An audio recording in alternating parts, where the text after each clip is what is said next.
La inmortalidad del alma. San Agustín. Obispo de Hipona. Más libros en audio en www.bibliotecaenaudio.com. Contiene este libro el conjunto de razones sobre la inmortalidad del alma, así como la solución de las dificultades que se presentan. Y. Primera razón por la cual el alma es inmortal, porque es sujeto de la ciencia que es eterna. Si la ciencia existe en alguna parte, y no puede existir sino en un ser que vive, y existe siempre, y si cualquier ser en el que algo siempre existe, debe existir siempre, siempre vive el ser en el que se encuentra la ciencia. Si nosotros somos los que razonamos, es decir, nuestra alma, si ésta no puede razonar con rectitud sin la ciencia y si no puede subsistir el alma sin la ciencia, excepto el caso en que el alma esté privada de ciencia, existe la ciencia en el alma del hombre. La ciencia existe en alguna parte, porque existe y todo lo que existe no puede no existir en parte alguna. Además la ciencia no puede existir sino en un ser que vive. Porque ningún ser que no vive puede aprender algo, y no puede existir la ciencia en aquel ser que no puede aprender nada. Asimismo, la ciencia existe siempre.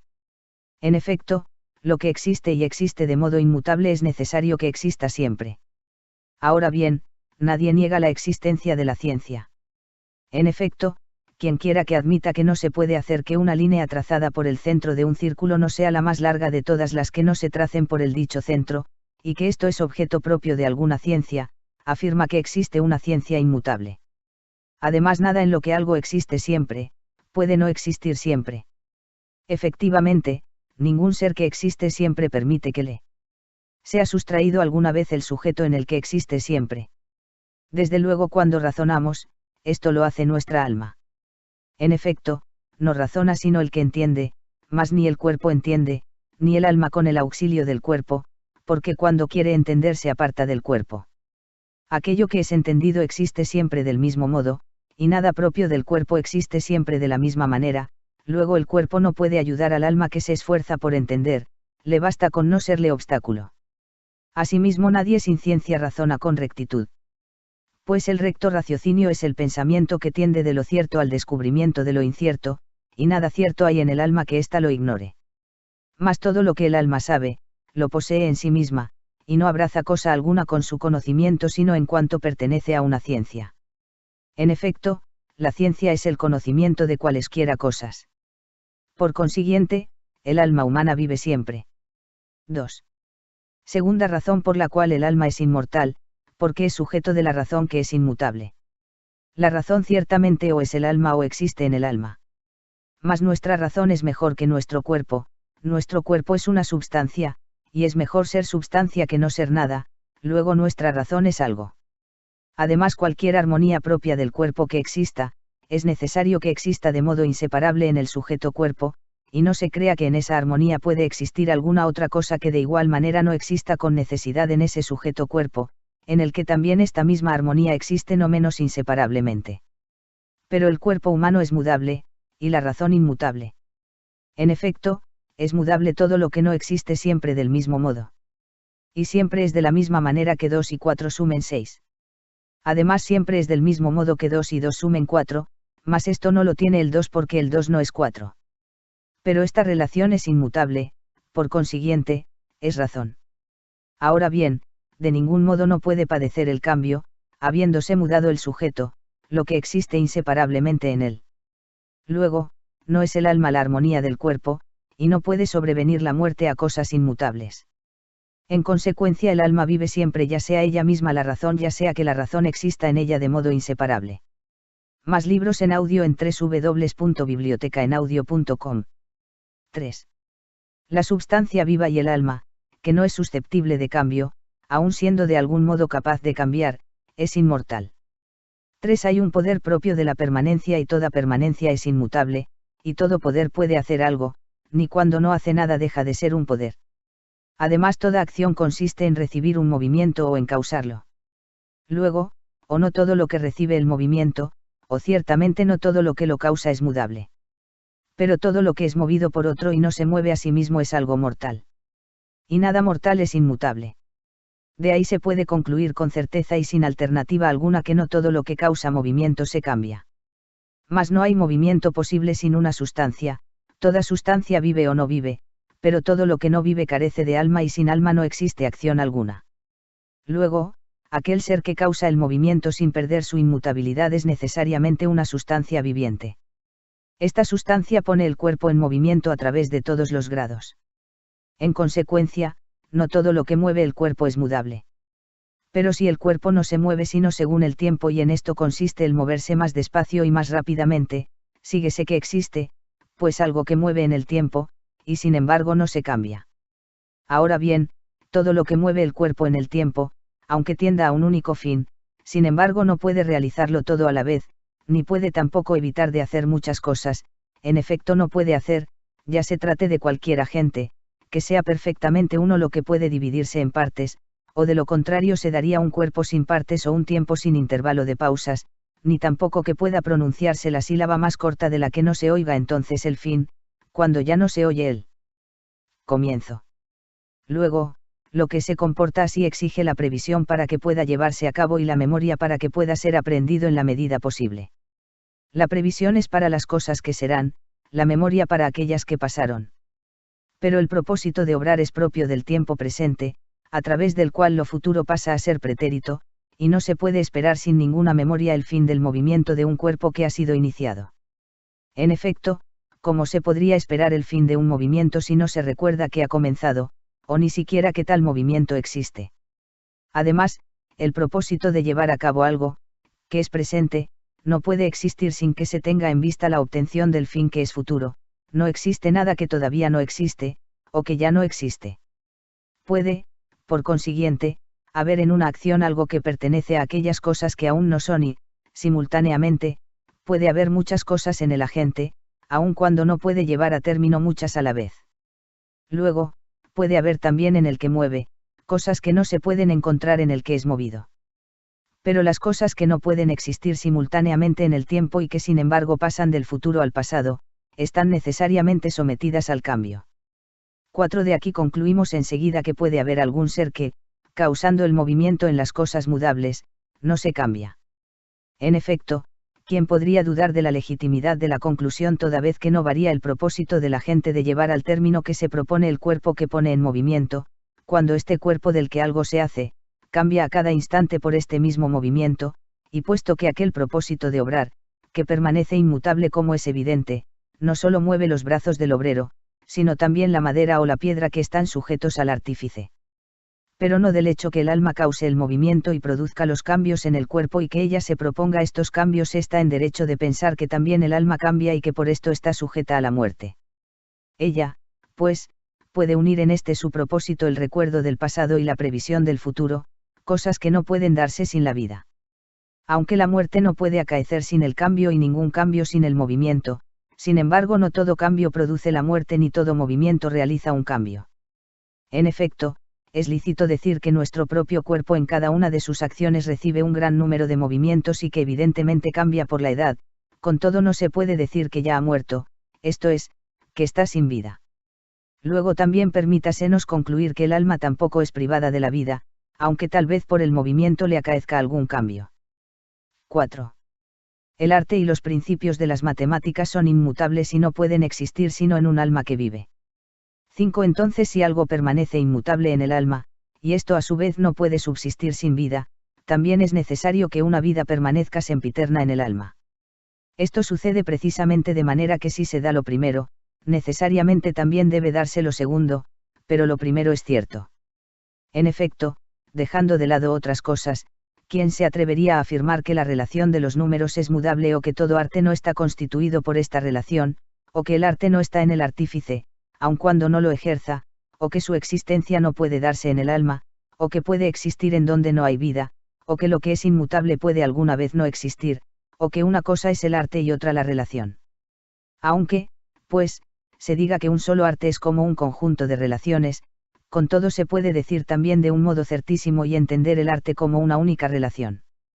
Pero, ya sea esto, ya sea aquello, no menos se sigue que el arte es inmutable, que no solo existe en el alma del artífice como es evidente, sino también que no existe en ninguna otra parte a no ser en el alma y esto de una manera inseparable. Puesto que si el arte se pudiera separar del alma, o bien existiría fuera del alma, o bien no existiría en ninguna parte, o pasaría continuamente de alma en alma. Pero como, por otra parte, la sede del arte necesariamente debe ser un ser con vida, así también la vida con la razón es exclusivamente propia del alma. En fin, lo que existe debe existir en alguna parte, y lo que es inmutable no puede dejar de existir en ningún momento. Si, por el contrario, el arte pasa de alma en alma, dejando ésta para habitar en aquella, nadie enseñaría un arte sino perdiéndolo, y también nadie se haría hábil en un arte a no ser o por el olvido del que lo enseña o por su muerte. Sí, pues, estas cosas son absurdísimas y del todo falsas, como efectivamente lo son, el alma humana necesariamente es inmortal. 6. Pero sí sucede que el arte unas veces existe en el alma y otras no, como bien lo prueban el olvido y la ignorancia. La contextura de este argumento no aporta ninguna prueba en favor de la inmortalidad del alma, a menos que se niegue lo anterior del siguiente modo: o hay algo en el alma que no está en el pensamiento actual, o en un alma instruida no se encuentra el arte de la música cuando ésta piensa en la geometría únicamente. Esto último es falso, luego lo primero es verdadero. Pero el alma no siente que posee algo, sino lo que le haya venido al pensamiento. Por consiguiente puede haber en el alma algo que ella misma no sienta que existe en ella. Mas por cuánto tiempo sea esto no interesa, porque si el alma se hallare ocupada en otras cosas por más tiempo del que puede fácilmente volver su intención sobre sus pensamientos anteriores, se produce lo que se llama el olvido o la ignorancia. Pero cuando razonamos con nosotros mismos o cuando otra persona nos ha interrogado de una manera conveniente sobre cualquiera de las artes liberales, las cosas que descubrimos no las encontramos en otra parte sino en nuestra propia alma, y no es lo mismo descubrir que hacer o crear, porque de lo contrario el alma con un descubrimiento temporal crearía cosas eternas, puesto que ella a menudo encuentra en sí cosas eternas.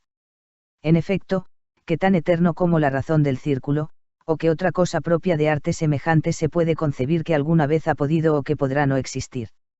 Queda, pues, claro que el alma humana es inmortal y que subsisten en sus secretos todas las verdaderas razones de las cosas, aunque, sea por ignorancia, sea por olvido parezca o que no las posee o que las ha perdido. V. El alma no está así sujeta al cambio de modo que deje de existir. 7. Más veamos ahora hasta dónde se pueda admitir el cambio que experimenta el alma. Sí, en efecto, existiendo el arte en un sujeto, este sujeto es el alma, y si no puede experimentar cambio alguno el sujeto sin que también lo experimente lo que existe en el sujeto, ¿cómo podemos establecer que son inmutables el arte y la razón, si se prueba que está sujeta al cambio el alma en la que existen? ¿Qué cambio, pues, puede haber mayor que el que se suele realizar en los contrarios, y quien niega que el alma, dejando de lado otros casos, es unas veces necia, otras, por el contrario, sabia? Entonces consideremos primero de cuántos modos se puede admitir este cambio que se predica del alma. De estos modos de cambiar el alma, según opino, solamente no son más evidentes y más claros dos en cuanto al género, pero se pueden enumerar muchos en cuanto a la especie. En efecto, se dice que el alma cambia o según las pasiones del cuerpo, o según las suyas propias. Según las pasiones del cuerpo, el cambio se realiza en el alma por las edades, las enfermedades, los dolores, los malestares, las ofensas, los goces, según las suyas propias, por el desear, el alegrarse, el temer, el enojarse, el estudiar, el aprender. 8. Todos estos cambios si no constituyen un argumento necesario de que el alma muera, los mismos en nada realmente han de ser temidos por sí, considerados separadamente, pero hay que examinar si no se oponen a nuestra doctrina, por la que establecimos que, habiéndose mudado el sujeto, de modo necesario experimenta cambio todo lo que existe en él. Pero la verdad es que no se oponen. Aquello se afirma según este cambio del sujeto por el cual éste es forzado cambiar absolutamente de nombre. Puesto que si la cera pasa de algún modo del color blanco al negro, y si de la forma cuadrada pasa a la redonda, y de blanda se vuelve dura y de caliente llega a ser fría, no por eso es menos cera. Ahora bien, estas cosas existen en un sujeto, y este sujeto es la cera. Pero la cera permanece ni más ni menos cera, aun cuando aquellas cosas experimenten el cambio. Síguese que puede hacerse un cierto cambio de aquellas cosas que existen en el sujeto y, sin embargo, que este mismo sujeto según su esencia y su nombre no se cambie. Con todo, si de aquellas cosas que existen en el sujeto, se hiciese un cambio tan profundo, de modo que aquel sujeto, que se suponía subyacer ya de ninguna manera se pudiese llamar tal, como por ejemplo cuando por el calor del fuego la cera se dispersa en el aire y experimenta tal cambio que claramente hace entender que ha sido cambiado el sujeto, que era cera y que ahora ya no es cera, de ningún modo se juzgaría con alguna razón que queda algo de aquellas cosas que existían en aquel sujeto. Porque hasta ahora era su sujeto. 9. Por lo tanto, si el alma es el sujeto, como dijimos más arriba, en el que existe la razón de una manera inseparable y con aquella necesidad también con que se demuestra que existe en un sujeto, si el alma no puede existir si no viva, si en ella la razón no puede existir sin la vida, y si la razón es inmortal, el alma, es inmortal. Por cierto, la razón no podría permanecer al margen de todo cambio no existiendo de ninguna manera su propio sujeto. Esto sucedería si le sobreviniera al alma un cambio tan profundo que la hiciera dejar de ser alma, esto es, la obligara a morir. Mas ninguno de aquellos cambios, que se realizan ya sea por medio del cuerpo ya sea por medio del alma misma no obstante ser un problema de no poca importancia, de si algunos de estos cambios son realizados por ella misma, esto es, que ella misma sea la causa de ellos, puede obrar de modo de hacer que el alma deje de ser alma. Luego, ya no han de ser temidos estos cambios, no solo en sí mismos, sino también para nuestros razonamientos. 6. La razón que es inmutable, ya exista en el alma, ya con el alma, ya el alma exista en la razón, no se puede separar de la misma e idéntica alma. 10. Por consiguiente, veo que nos debemos aplicar con todas las fuerzas del raciocinar para saber qué es la razón y de cuántas maneras se puede definir a fin de que aparezca evidente la inmortalidad del alma según todas sus modalidades. La razón es la visión del alma con la cual ésta por sí misma y no por medio del cuerpo intuye la verdad, o bien es la contemplación de la verdad no realizada por medio del cuerpo, o bien es la verdad misma que es contemplada. Nadie puede dudar que la razón en el primer caso subsiste en el alma, con respecto al segundo y tercero se puede investigar, con todo, en el segundo caso tampoco puede subsistir sin el alma. En cuanto al tercero se presenta un grave problema, si aquella verdad, que el alma intuye sin el auxilio del cuerpo, exista por sí misma y no exista en el alma, o si podría existir sin el alma. Pero de cualquier modo que sea, no podrá el alma por sí misma contemplar la verdad si no tuviese con ella alguna unión. Puesto que todo lo que contemplamos o aprendemos con el pensamiento, lo aprendemos o con el sentido o con el entendimiento. Pero aquello que es captado por el sentido es también sentido como existiendo fuera de nosotros y como contenido en el espacio, por lo cual se afirma que no puede ser percibido realmente. Por el contrario, lo que es entendido no como puesto en otra parte, sino como el alma misma que entiende, puesto que es entendido al mismo tiempo como no contenido en el espacio. 11. Por lo cual, esta unión del alma que intuye y de su verdad que es intuida o es tal que el sujeto es el alma y la verdad aquella existe en el alma, o, por el contrario, es la verdad del sujeto y el alma existe en ella, o ambas, verdad y alma, son sustancias. De estos tres casos sí es cierto el primero, tan inmortal es el alma como la razón, según la exposición hecha más arriba, que la razón no puede existir sino en un sujeto vivo. La misma necesidad se encuentra en el segundo caso. Porque si aquella verdad, que se llama razón, nada tiene que esté sujeto al cambio, como es evidente, nada tampoco puede mudarse de lo que existe en ella como en su sujeto. Por consiguiente, toda la discusión se reduce a lo tercero. Puesto que si el alma es sustancia, y la razón a la que se une es también sustancia, no sería absurdo que alguien hubiera podido pensar que podría suceder que, perdurando la razón, el alma dejara de existir. Pero es evidente que mientras el alma no se separe de la razón y esté unida a ella, necesariamente perdura y vive. Y bien, ¿con qué fuerza, en última instancia, puede ser separada? ¿Acaso con una fuerza corporal cuyo poder no solo es más débil sino también su origen inferior y su naturaleza bastante distinta? Imposible. Entonces, tal vez con una fuerza psíquica. Pero también esto, ¿de qué manera? Hay quizá alguna otra alma más poderosa, cualquiera que sea, que no puede contemplar la razón sino separando de ella a otra.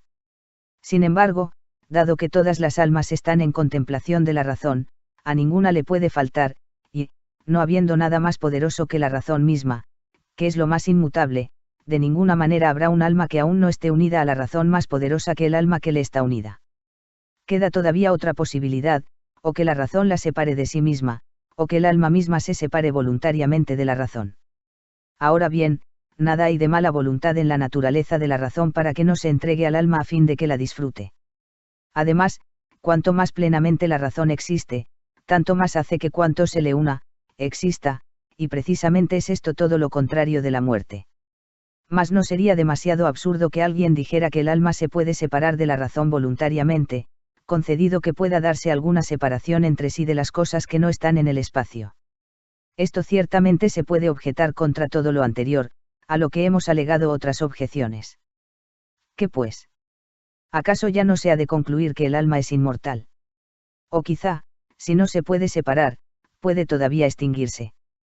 Porque si aquella fuerza de la razón afecta al alma por su misma unión, que efectivamente no puede dejar de afectarla, de tal manera seguramente la afecta que le otorga el existir. En efecto, la razón misma existe por sobre todo y en ella es donde también se entiende la máxima inmutabilidad. Y así al alma, a la que afecta de sí, la obliga en algún modo a existir. Por consiguiente, el alma no se puede extinguir, a no ser que hubiera sido separada de la razón. Mas no se puede separar como arriba lo hemos demostrado. Luego no puede perecer. 7. El alma no perece ni aun cuando flor su esencia tienda al menoscabo. Pero esta separación de la razón por la que sobreviene al alma la necedad, no puede darse sin un menoscabo del alma, sí, en efecto, es más que el alma esté dirigida y adherida a la razón, por eso, porque está adherida a un ser inmutable que es la verdad, que no solo existe por sobre todas las cosas, sino también antes que todas, cuando de ella ha sido separada posee en menor grado esa misma existencia, lo que es menoscabarse. Ahora bien, todo menoscabo tiende a la nada, y no se puede concebir ninguna muerte más propiamente que cuando esto, que era algo, se hace nada. Por lo cual, tender a la nada es tender a la muerte. ¿Por qué la muerte no caiga en el alma en la que cae el menoscabo? Apenas es posible decirlo. Aquí concedemos todo lo demás, pero negamos que necesariamente se siga la muerte para lo que tiende a la nada, esto es, que efectivamente llegue a la nada. Esto se puede observar también en el cuerpo. ¿Por qué? Puesto que todo cuerpo es una parte del mundo sensible y por eso cuanto más grande es y más lugar ocupa, tanto más se acerca al todo, y cuanto más se comporta así tanto más plenamente existe. En efecto, el todo es más que la parte. Por lo cual también es necesario que sea menos cuando se reduce. Luego, cuando se reduce, experimenta un menoscabo. Ahora bien, se reduce cuando de él se quita algo cortando. De aquí resulta que por esa sustracción tienda a la nada. Con todo, ninguna sustracción lo lleva a la nada, porque toda parte que queda es cuerpo y cualquiera sea su tamaño, ocupa un lugar de cualquier dimensión. Esto no podría suceder, si no tuviese partes en las que siempre de idéntico modo se dividiera. Luego, se puede reducir un cuerpo al infinito dividiéndolo infinitivamente, y por eso, puede sufrir un menoscabo y tender a la nada, aunque jamás pueda llegar. Todo esto también se puede afirmar y entender del espacio mismo y de cualquier intervalo. Porque no solo quitando de esos intervalos limitados, 5 grano, una mitad, sino también de lo que resta siempre la mitad, el intervalo se reduce y progresa hacia el fin, al que sin embargo de ningún modo llega. Cuanto menos se ha de temer esto del alma. Puesto que el alma es ciertamente mejor y más vivaz que el cuerpo, por medio de la cual éste recibe la vida. 8. Como al cuero no se le puede quitar aquello por lo que es cuerpo, así tampoco al alma aquello por lo que es alma. 13. Porque si lo que hace que exista un cuerpo no consiste en su masa, sino por el contrario en su forma, aserción que se prueba con argumento irrebatible, tanto más plenamente existe el cuerpo, cuanto más bello y hermoso, y tanto menos, cuanto más feo y deforme, este menoscabo no proviene como aquel del que ya hemos hablado bastante de una reducción de la masa, sino del menoscabo que sobreviene a su forma. Hemos de examinar y discutir este asunto con todo el cuidado posible, a fin de que no vaya alguien a afirmar que el alma puede perecer a causa de un tal menoscabo como se podría creer, por ejemplo, que, mientras el alma está en la locura y se encuentra así privada en cierta medida de su forma, esta privación pueda ser aumentada en tanto que la despoje enteramente de toda su forma y por ese menoscabo la reduzca a la nada y la obligue necesariamente a morir. Por eso, si llegamos a demostrar que el cuerpo mismo no puede incurrir en una privación tal que también lo despoje de aquella forma por la que es cuerpo, de derecho quizá habremos demostrado que mucho menos el alma puede ser privada de lo que le es esencial como alma. Porque, a la verdad, nadie que se haya examinado interiormente bien, dejará de confesar que cualquier alma se ha de considerar superior a cualquier cuerpo. 14. Establezcamos, pues, como principio de nuestro razonamiento, que ningún ser se hace o se engendra a sí mismo, de lo contrario existiría antes de existir, puesto que si esto es falso, aquello es verdadero. Digamos aún más, que lo que no ha sido hecho o nacido y sin embargo existe, es necesariamente eterno. Quien quiera que acuerde a algún cuerpo esta naturaleza y excelencia cae ciertamente en un grave error. Pero, ¿para qué vamos a discutir? En ese caso, con mucha mayor razón estamos obligados a otorgar esa excelencia al alma. Y así, si algún cuerpo es eterno, toda alma es eterna, porque cualquier alma se ha de anteponer a cualquier cuerpo, y lo que es eterno a lo que no lo es. Sin embargo, si, como es cierto, el cuerpo ha sido creado, lo ha sido por un creador, que no puede ser inferior a él, pues no habría sido capaz para darle que obrara cualquier cosa sea aquello que hiciera. El creador tampoco puede ser igual a lo creado, porque es conveniente que el creador tenga para ejecutar la obra algo superior a lo que crea. ¿Por qué se puede decir sin absurdo de aquel que engendra que él es de la misma naturaleza que aquello que es engendrado por él? Luego todo cuerpo ha sido creado por una fuerza y por una naturaleza más poderosa y mejor, no en verdad corpórea. Porque si un cuerpo ha sido creado por otro cuerpo, no pudo haber sido creado todo cuerpo. De lo más verdadero, pues, es lo que establecimos al comienzo de esta disensión, que ningún ser puede hacerse por sí mismo. Mas esta fuerza y esta naturaleza incorpórea, hacedora de todo cuerpo, lo mantiene todo entero por su potencia siempre presente, no lo creó y se apartó de él y creado no lo abandonó. Esta sustancia que realmente no es cuerpo y que no se mueve ese localmente, por así decirlo, de modo que pueda separarse de aquella sustancia a la que le corresponde el espacio, y aquella fuerza creadora no puede estar exenta de no cuidar lo que ha sido creado por ella, ni de permitir que carezca de la forma por la que existe todo en la medida en que existe. En efecto, lo que no existe por sí, si es abandonado por aquel ser por el cual existe, seguramente dejará de existir, y no podemos decir que el cuerpo cuando fue creado ha recibido esto, que ya pudiese ser suficiente por sí mismo, aun si fuese abandonado por el Creador. Con todo, si es así, con mayor razón el alma, que es a ojos vista superior al cuerpo, tendría esta autosuficiencia. Y así, si el alma puede existir por sí misma, de inmediato se prueba que es inmortal. En efecto, todo cuanto existe de tal modo necesariamente es incorruptible y por eso no puede perecer, porque nada deja su propio ser. Pero la mutabilidad del cuerpo salta a la vista, como suficientemente lo demuestra el universal movimiento del mismo universo corpóreo. De ahí que a los que observan con atención, en cuanto puede ser observada la naturaleza, se les revela que con una ordenada mutabilidad es imitado lo que es inmutable. Mas lo que existe por sí, tampoco tiene necesidad de movimiento alguno, teniendo toda la plenitud para sí en su propia existencia, porque todo movimiento es hacia otro ser del que carece el ser que se mueve. Luego está presente al universo corpóreo una forma de naturaleza superior, renovando y manteniendo las cosas que creó, por eso, aquella mutabilidad no le quita al cuerpo el ser cuerpo, sino que lo hace pasar de forma en forma con un movimiento ordenadísimo. En efecto, no permite que ninguna de sus partes vuelva a la nada, abrazándolo todo entero aquella fuerza creadora con su poder que no se esfuerza ni permanece inactivo, dando el ser a todo lo que por ella existe, en la medida en que existe. Por lo tanto, nadie debe haber tan desviado de la razón, para quien o no sea cierto que el alma es mejor que el cuerpo, o, concedido esto, juzgue que al cuerpo no le pueda acaecer que no sea cuerpo, pero sí al alma que no sea alma. Si esto no sucede y si no puede existir el alma sin que viva, verdaderamente el alma no muere nunca. 9. El alma esencialmente es vida, luego no puede carecer de ella.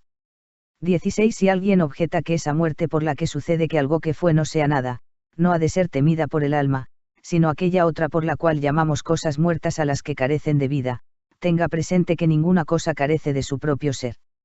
Ahora bien, el alma es una especie de vida, por la cual todo lo que está animado, vive, mas todo lo que no está animado y que puede ser animado, se concibe como muerto, esto es, como privado de vida. Luego el alma no puede morir. Porque si pudiese carecer de vida no sería alma, sino algo animado. Si esto es absurdo, mucho menos ha de temerse para el alma esta clase de muerte, puesto que, por cierto, no se la ha de temer para la vida. Porque justamente si muere el alma, entonces cuando la abandona aquella vida, esa misma vida que abandona a esta, se la concibe mucho mejor como alma, de modo que ya no sea el alma algo que puede ser abandonado por la vida, sino aquella misma vida que es la que abandona. Todo cuanto, pues, ha sido abandonado por la vida se llama muerto, y lo muerto se concibe como dejado por el alma, mas esta vida, que abandona a los seres que mueren, porque ella misma es el alma, no puede dejar su propio ser. Luego el alma no puede morir. X. El alma no es la organización del cuerpo. 17. No será quizá que debamos concebir la vida como una cierta organización del cuerpo, como algunos han pensado. Estos, seguramente nunca hubieran creído esto, si alejando y purificando su propia alma del trato con los cuerpos, hubiesen podido ver aquellas cosas que existen realmente y perduran inmutables. ¿Quién, pues, examinándose bien no ha experimentado que entendió algo tanto más profundamente, cuanto mes pudo apartar y retirar la atención de la mente de los sentidos del cuerpo? Por cierto, esto no se podría realizar si el alma fuese la organización del cuerpo. En efecto, una cosa que no tuviese una naturaleza propia ni existiese como sustancia, sino que existiese inseparablemente en el cuerpo como en su sujeto, de la misma manera que el color y la figura, de ningún modo se podría esforzar por apartarse del propio cuerpo para captar los inteligibles, y en cuanto pudiese hacerlo, en tanto podría intuirlos, y por esa visión hacerse mejor y más perfecta. En realidad, de ninguna manera la figura o el color o también la misma organización del cuerpo, que es una mezcla real de aquellas cuatro naturalezas por las que subsiste el cuerpo mismo, se pueden apartar de este en el que existen inseparablemente como en su sujeto. A esto añadimos que los inteligibles, que el alma entiende cuando se aparta del cuerpo, no son ciertamente seres corpóreos y, sin embargo, existen y existen con la máxima plenitud porque siempre se poseen a sí mismos de idéntico modo. En efecto, nada más absurdo se puede afirmar que aquello que vemos con los ojos existe y lo que contemplamos con la inteligencia no existe, siendo propio de un insensato dudar que la inteligencia es incomparablemente superior a los ojos. Ahora bien, estas cosas que se entienden como poseyéndose a sí mismas siempre de idéntico modo, cuando las intuye el alma demuestra bastante que ella les está unida de una manera admirable y asimismo incorporal, esto es, no espacialmente. Puesto que o estas verdades existen en el alma o ésta existe en ellas. Sea cualquiera de los dos casos, o exista el uno en el otro como en su sujeto, o bien el uno y el otro existan como sustancias. Pero si se admite lo primero, el alma no existe en el sujeto cuerpo como el color y la figura, porque ella misma o existe como sustancia o existe en un sujeto que es otra sustancia que no es cuerpo. Ahora bien, si lo segundo es verdad, el alma no existe en el sujeto cuerpo como el color porque es sustancia. Por el contrario, la organización del cuerpo existe en el sujeto cuerpo como el color, en consecuencia, el alma no es la organización del cuerpo, sino que la vida es el alma, y puesto que ningún ser deja su propio ser y puesto que lo que la vida abandona muere, luego el alma no puede morir. 11. Siendo la verdad causa del alma, no por eso perece a causa del error contrario a la verdad. Finalmente, pues, si de nuevo se ha de temer algo, se ha de temer esto, que el alma perezca por deficiencia cuando es privada de su forma de existir. Aunque juzgo que sobre este asunto se ha dicho bastante, y que ha sido demostrado con argumento cierto cuán imposible es esto, sin embargo se debe también atender a esto, que no hay otra causa de este temor sino porque se ha de confesar que el alma necia está en una especie de deficiencia y que el alma sabia está en una esencia más cierta y más plena. Pero si el alma cuando intuye la verdad es entonces sapientísima de lo que nadie duda, verdad que existe siempre de idéntico modo y a la que se adhiere inseparablemente unida por un amor divino, y si todas aquellas cosas que existen no importa cómo, existen por esta esencia, que existe suma y supremamente, el alma en la medida en que existe o existe por aquella o existe por sí misma. Pero si existiese por sí misma, siendo la causa de su propia existencia y como nunca abandonaría su propio ser, jamás perecería, como ya lo expusimos más arriba. Mas si, por el contrario, el alma recibe la existencia de aquella esencia, es necesario buscar diligentemente qué cosa puede serle contraria que le pueda quitar al alma la existencia que le otorga aquella. ¿Cuál es, pues, este ser? ¿Es acaso el error, porque aquella es la verdad? Cuánto puede dañar al alma el error es evidente y claro. Quizá puede más que engañarla. Pero nadie que no viva se engaña. Por consiguiente, el error no puede destruir el alma. Porque, si el error, que es contrario a la verdad, no puede arrancarle al alma la existencia que le otorgó la verdad en tan altísimo grado, la verdad es invencible, que otro ser se encontrará que arranque al alma aquello por lo que es alma. Nada en realidad, porque nada hay más poderoso que un contrario para arrebatar aquello que ha sido hecho por su contrario. 12. Nada hay contrario a la verdad, por la que el alma es lo que es, en la medida ere que la verdad misma es. Mas si así buscamos lo contrario a la verdad, no en cuanto es verdad, sino en cuanto existe suma y supremamente, aunque esto mismo lo es en tanto en cuanto es verdad, ya que la llamamos verdad porque por ella son verdaderas todas las cosas en la medida en que existen, y en tanto existen en cuanto son verdaderas. Sin embargo, porque se me presente esto tan evidente, de ningún modo eludiré el problema. En efecto, si ninguna esencia en cuanto es esencia tiene algo contrario, mucho menos tiene contrario aquella primera esencia, que se llama verdad, en cuanto es esencia. Lo primero es verdadero, efectivamente toda esencia no es esencia por otra cosa sino porque es.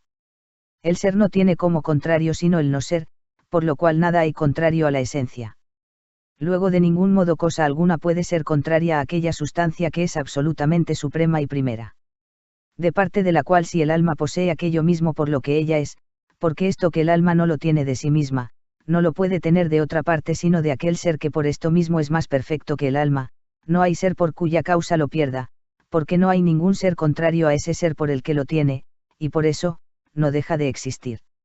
La sabiduría empero, porque la tiene por conversión hacia aquello de lo que procede, la puede perder por separación. Porque la separación es contraria a la conversión. Pero aquel ser que participa de aquel al que ninguna cosa es contraria, no tiene ninguna posibilidad por la que pueda perderlo. En consecuencia el alma no puede perecer. 13. El alma no se puede transformar en cuerpo. 20. Aquí quizá nazca algún otro problema, a ver si así como el alma no puede perecer tampoco se pueda transformar en una esencia inferior. En efecto, puede parecerle a cualquiera, y no sin razón, que por esta argumentación se ha demostrado que el alma no puede llegar a la nada, pero que tal vez se pueda transformar en cuerpo. Si lo que antes era alma se hubiese hecho cuerpo, no por cierto dejaría de existir del todo. Pero esto no puede suceder, a menos que o el alma misma lo quiera o sea forzada por otro a serlo. Sin embargo, no se sigue de inmediato que el alma pueda ser cuerpo ya sea que ella misma lo haya querido, ya sea que haya sido forzada a serlo. Lo lógico es que, si lo es, lo quiera así o sea forzada a ello, pero no se sigue que si lo quiere o es obligada lo sea realmente. Ahora bien, el alma nunca querrá ser cuerpo. Porque todo su impulso hacia el cuerpo es o para cuidarlo o para vivificarlo o para que se organice de un cierto modo, o para cuidarlo de alguna manera. Ahora bien, nada de esto puede hacer si no es superior al cuerpo. Pero si es cuerpo, en realidad no será superior al cuerpo. Por consiguiente, el alma no querrá ser cuerpo. Y no hay argumento alguno más cierto sobre este asunto que cuando el alma se interroga de esto a sí misma. De esta manera, pues, el alma comprueba fácilmente que no tiene ningún impulso sino eso para hacer, o saber, o sentir algo, o tan solo para vivir en cuanto esto depende de ella. 21. Pero si el alma es forzada a ser cuerpo, ¿por quién pues lo podrá ser? Por un ser, que ciertamente sea más poderoso. Luego no puede serlo por el mismo cuerpo, pues de ninguna manera se puede dar un cuerpo más poderoso que un alma. Por otra parte, un alma más poderosa no podría forzar hacia algo, si no es a aquel ser que está sujeto a su poder, ni en modo alguno un alma está sujeta al poder de otra, sino por sus pasiones.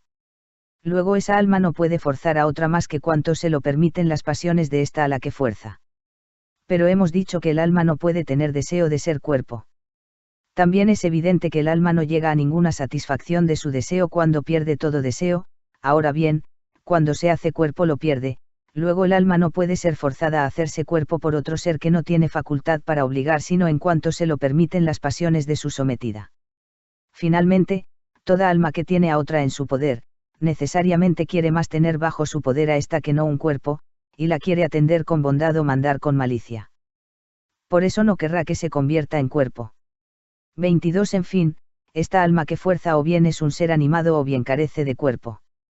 Pero si carece de cuerpo, no existe en este mundo, y si es así es sumamente buena y no puede desearle otra tan torpe transmutación. Mas si es un ser animado, o también es un ser animado aquella a la que fuerza o no lo es. Pero si no lo es, para nada puede ser forzada por otra. En efecto, no hay alma más poderosa que la que existe en grado máximo.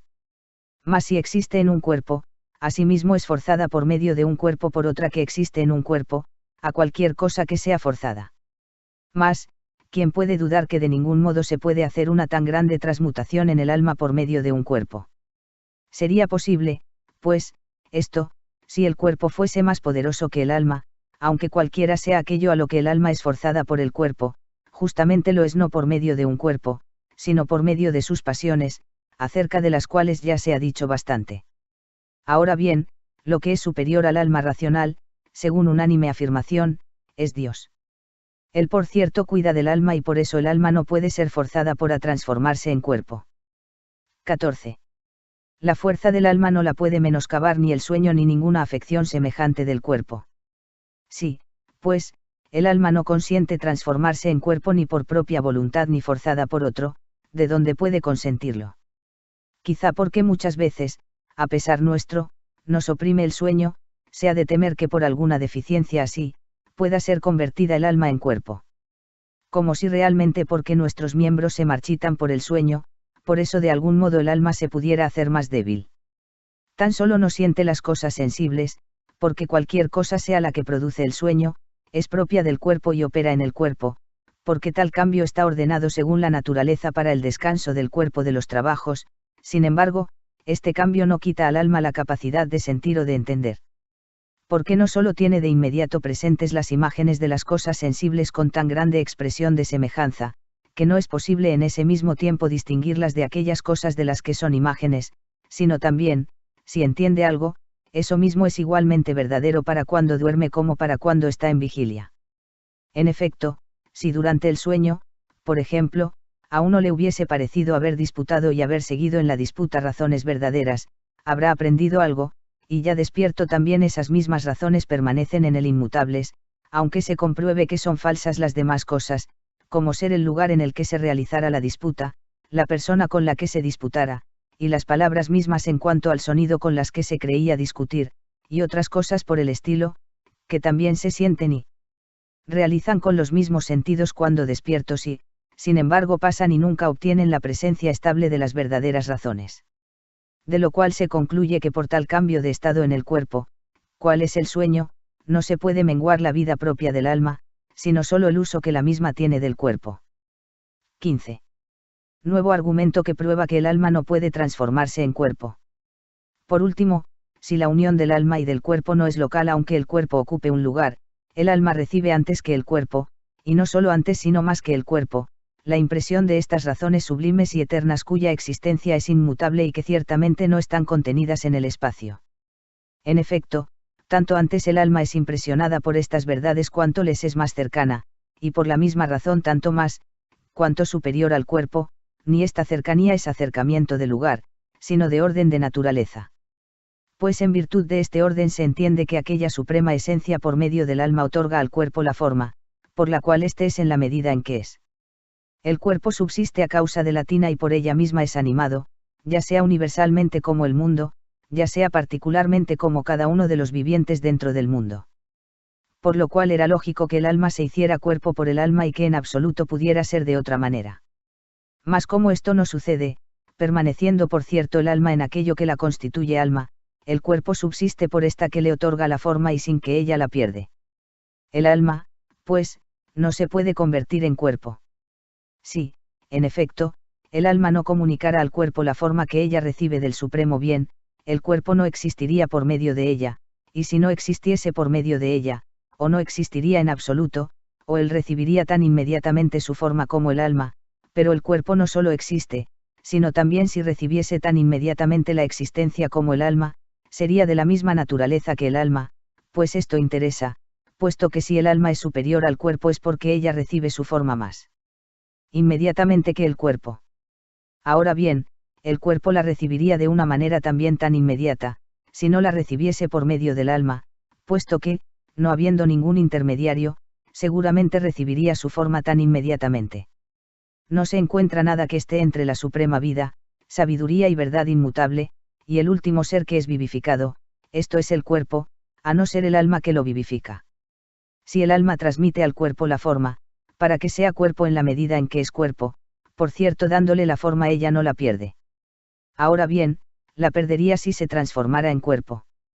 El alma, pues, no se puede convertir en cuerpo ni por su propia potencia, porque el cuerpo no subsiste sino en cuanto ella subsiste como alma, ni tampoco puede llegar a ser cuerpo por la potencia de otra alma, porque el cuerpo no se hace sino por transmisión de la forma por medio del alma, y el alma no se transformaría en cuerpo sino perdiendo su forma, si este cambio fuese posible.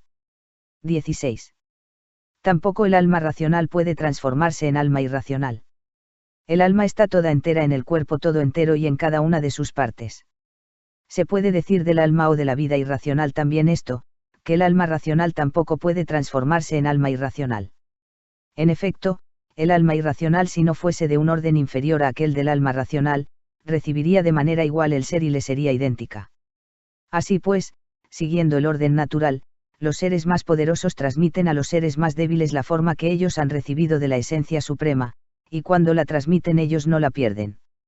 Estos seres más débiles existen, en la medida en que existen, porque la forma por la que existen les es transmitida por seres más poderosos, que por lo mismo que son más poderosos son también más excelentes. Ahora bien, esta excelencia no les ha sido otorgada como potencia de una masa más grande sobre masas más pequeñas, sino que estas naturalezas más poderosas son más excelentes por una misma forma sin tener volumen alguno en el espacio. En este orden el alma es más poderosa y más noble que el cuerpo, y, puesto que el cuerpo subsiste por el alma, como lo hemos dicho, ella no se puede transformar de ningún modo en cuerpo. En efecto, el cuerpo no existe sino recibiendo la forma por intermedio del alma. Ahora bien, para que el alma pudiera llegar a ser cuerpo, sería necesario no que recibiese una forma nueva sino que perdiera la suya propia, por eso, pues, no puede convertirse en cuerpo a no ser que quizá esté encerrada en el espacio y se la una localmente al cuerpo. Porque si ello fuese así, podría ser que una masa más grande pudiese hacer tomar al alma, aunque más excelente, su naturaleza inferior, como se ve que un viento mayor extiende una llama menor. Pero ello no es así. En realidad toda masa que ocupa un lugar, no existe toda entera en cada una de sus partes, sino en la totalidad. Por lo cual, una de sus partes está en un lugar y otra en otro.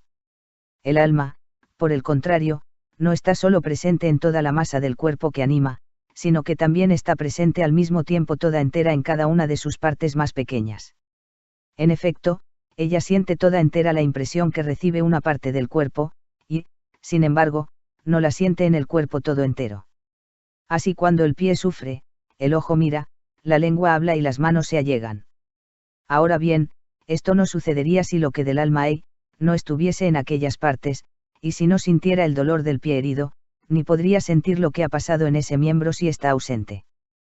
Porque, en fin, no es creíble que ello suceda por medio de algún mensajero que anuncia lo que no siente, porque la impresión que se da no recorre la continuidad de la masa del cuerpo, para advertir de su presencia a las demás partes del alma que existen en distintos lugares, sino que el alma toda siente lo que pasa en esa parte del pie y lo siente solo allí donde sucede.